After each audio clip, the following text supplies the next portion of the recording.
कोलकाता में बीएलओ सड़क पर उतर आए। एसआईआर का काम छोड़कर कोलकाता के निर्वाचन कार्यालय के सामने प्रदर्शन किया।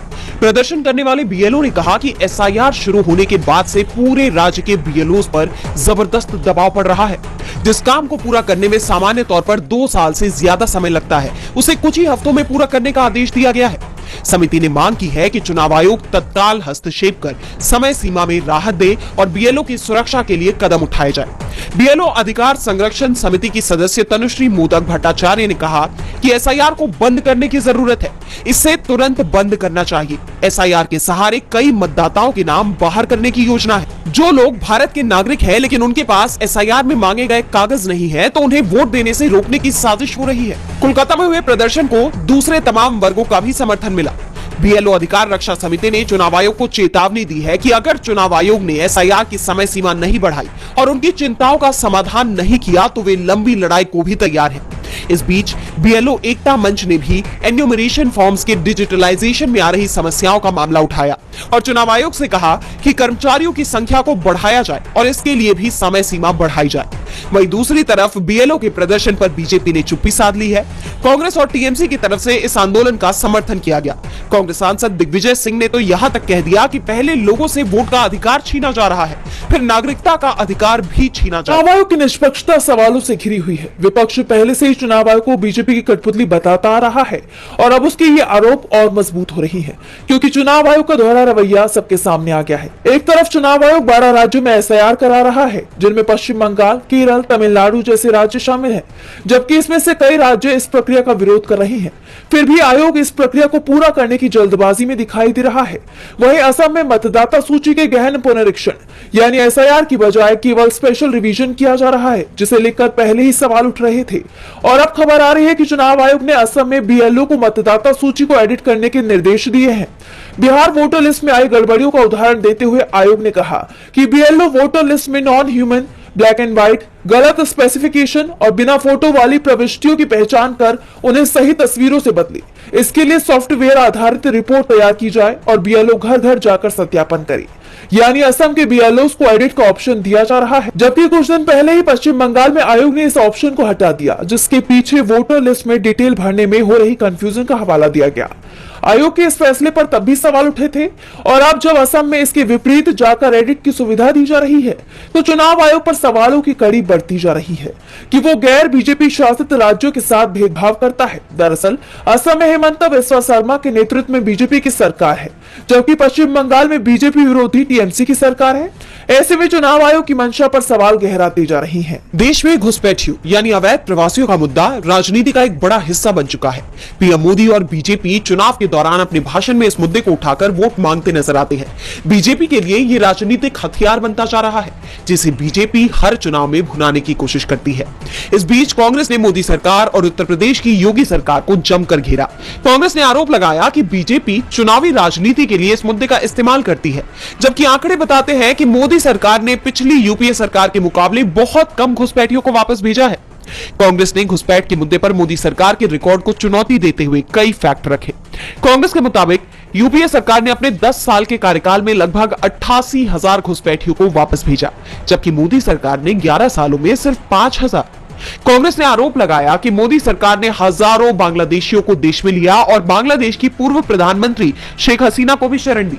पीएम मोदी और अमित शाह अक्सर ही विपक्षी दलों पर घुसपैठियों का समर्थक होने का आरोप लगाते रहते हैं, उन्हें घेरने की कोशिश करते हैं। लेकिन अब कांग्रेस ने जो आंकड़े पेश किए हैं वो तो कुछ और ही कह रहे हैं, जिससे मोदी सरकार अपने ही बयान पर घिरती दिखाई दे रही है।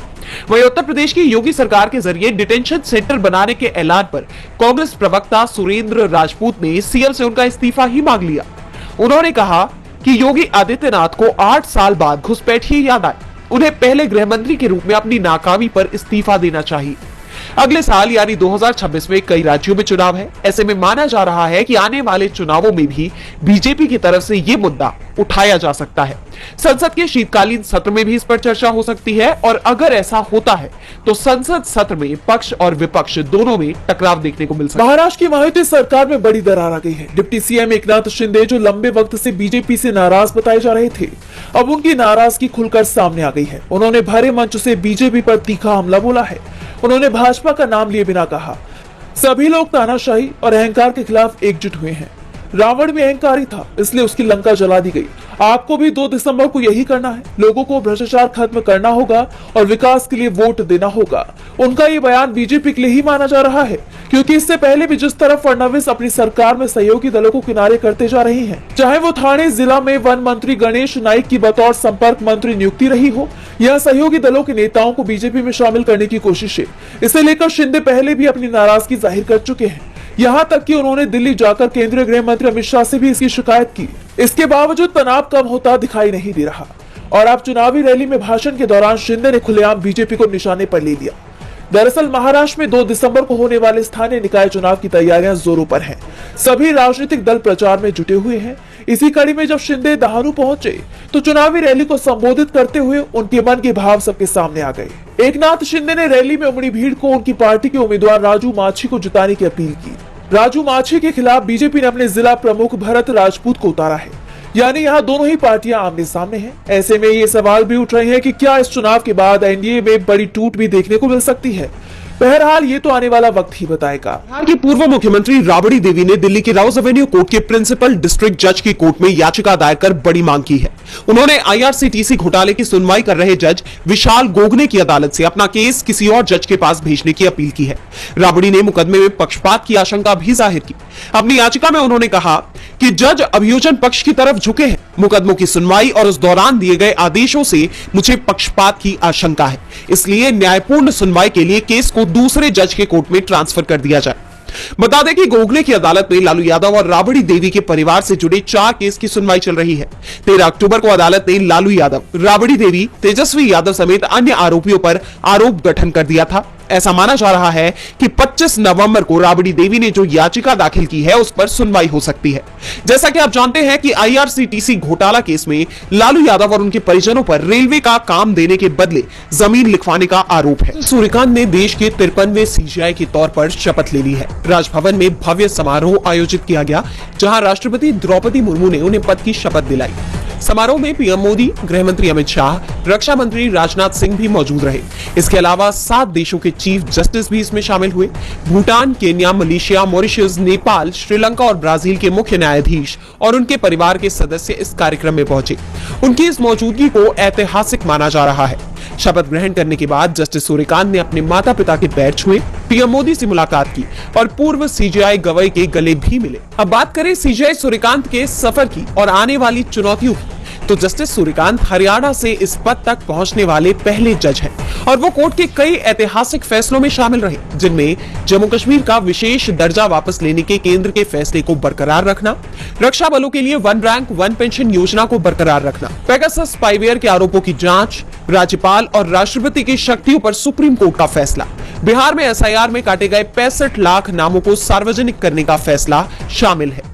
जस्टिस सूर्यकांत ने ये पदभार ऐसे वक्त में संभाला है जब देश में कई मुद्दों पर तीखी बहस छिड़ी हुई है। संवैधानिक संस्थाओं से लोगों का भरोसा उठता दिखाई दे रहा है।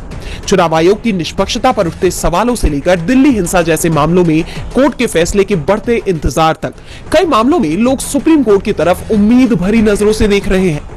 अब जनता की उम्मीदों पर वो कितने खरे उतरते हैं, ये आने वाले वक्त में साफ हो जाएगा। दिग्गज अभिनेता धर्मेंद्र का निधन हो गया है। 89 साल के धर्मेंद्र ने सोमवार दोपहर अपने घर पर अंतिम सांस ली। उनका अंतिम संस्कार मुंबई की विले पार्ले शमशान घाट में किया गया, जिसमें सलमान खान, संजय दत्त, अमिताभ बच्चन, आमिर खान समेत कई सेलेब्स उन्हें अंतिम विदाई देने पहुंचे। बॉलीवुड में इसे एक युग के अंत के रूप में देखा जा रहा है। इस खबर ने पूरे देश को गमगीन कर दिया है। एक्टर की सेहत लंबे समय से नाजुक बनी हुई थी। 10 नवंबर को उन्हें सांस लेने में दिक्कत हो रही थी, जिसके बाद उन्हें मुंबई की ब्रीच कैंडी अस्पताल में भर्ती किया गया। 12 नवंबर को धर्मेंद्र हॉस्पिटल से डिस्चार्ज हो गए और डॉक्टरों ने घर पर ही उनके आगे के इलाज की बात कही थी और अब अपने घर में उन्होंने अंतिम सांस ली, जिस पर शोक जताते हुए पीएम मोदी समेत अन्य नेताओं से लेकर बॉलीवुड के तमाम दिग्गजों ने उन्हें श्रद्धांजलि अर्पित की।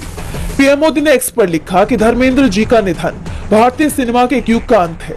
वो एक प्रतिष्ठित फिल्मी हस्ती, एक अद्भुत अभिनेता थे जिन्होंने अपनी हर भूमिका में आकर्षण और गहराई भर दी।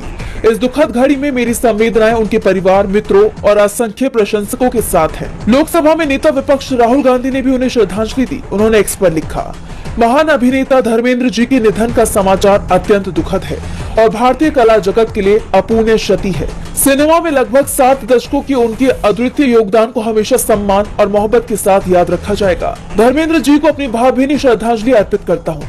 इस दुख की घड़ी में मेरी संवेदनाएं उनके शोकाकुल परिवार, मित्रों और प्रशंसकों के साथ हैं।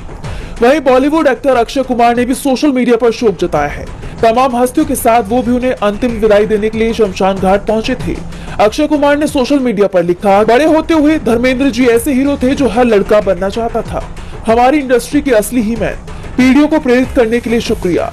आप अपनी फिल्मों और अपने फैलाए प्यार के जरिए हमेशा जिंदा रहेंगे। ओम शांति। पद्म भूषण से सम्मानित एक्टर का निधन ऐसे वक्त पर हुआ है जब अगले महीने आने वाली उनकी फिल्म 21 का कैरेक्टर पोस्टर भी रिलीज किया गया है। धर्मेंद्र के जाने से उनका फैन और पूरा बॉलीवुड शोक में डूबा।